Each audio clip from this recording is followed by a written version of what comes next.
तो आज की इस वीडियो में हम बात करने वाले हैं कि अगर 7 साल से कम उम्र का कोई बच्चा कोई अपराध करता है तो उसको किस तरह से सजा दी जाएगी, क्या उसको अपराध माना जाएगा अभी या नहीं माना जाएगा।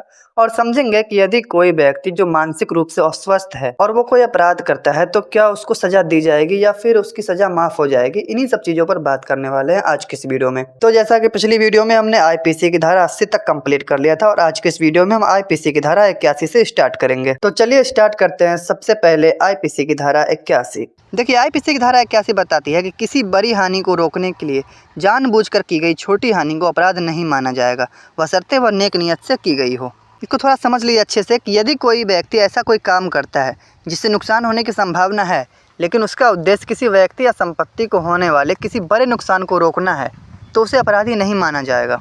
तो ये थी आईपीसी की धारा 81। अब आगे बढ़ते हैं और चलते हैं आईपीसी की धारा 82 की तरफ।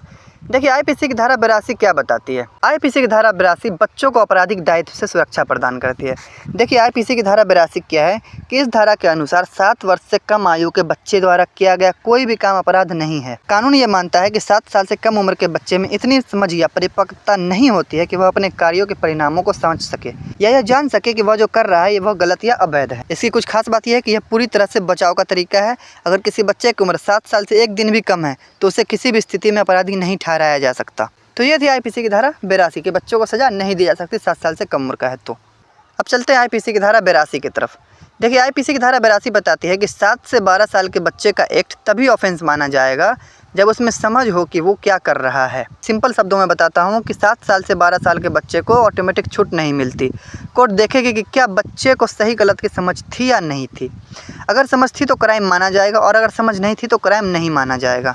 एग्जाम्पल ले लीजिए कि एक 10 साल का बच्चा किसी का पैसा चुरा लेता है। अब कोर्ट ये चेक करेगी क्या उसको पता था कि चोरी गलत है या नहीं। अगर उसको पता था तो सेक्शन 83 के अनुसार उसको अपराध माना जाएगा और अगर नहीं पता था तो उसको छूट मिल जाएगी। तो बस यही थी आईपीसी की धारा 83। अब बात करते हैं आईपीसी की धारा 84 की। देखिए आईपीसी की धारा 84 मानसिक रूप से अस्वस्थ व्यक्तियों द्वारा किए गए काम से संबंधित है। यह कानून के उस प्रसिद्ध सिद्धांत पर आधारित है कि एक पागल व्यक्ति को उसके किए की सज़ा नहीं दी जा सकती, क्योंकि सज़ा का उद्देश्य सुधार करना होता है और जिस व्यक्ति को अपने किए का बोध ही न हो उसे सज़ा देने का कोई अर्थ नहीं रह जाता। आईपीसी की धारा 84 के अनुसार कोई भी काम अपराध नहीं है जो ऐसे किसी व्यक्ति द्वारा किया गया हो जो काम करते समय चित्त विकृति के कारण उस कार्य की प्रकृति को समझने में असमर्थ हो या यह समझने में असमर्थ हो कि वह जो कर रहा है दोषपूर्ण या विधि के प्रतिकूल है। यहाँ पर कुछ शर्त यह है कि काम के समय पागलपन, व्यक्ति अपराध करते समय पागल होना चाहिए। यदि वह अपराध से पहले या बाद में पागल था लेकिन अपराध के समय ठीक था तो उसे इस धारा के तहत कोई भी लाभ नहीं मिलेगा। तो बस यही थी आईपीसी की धारा 84। तो अगली वीडियो में हम आईपीसी की धारा 85 से स्टार्ट करेंगे। तब तक हमारे चैनल को सब्सक्राइब कर लीजिएगा आईपीसी की धारा 85 जानने के लिए। Thank you.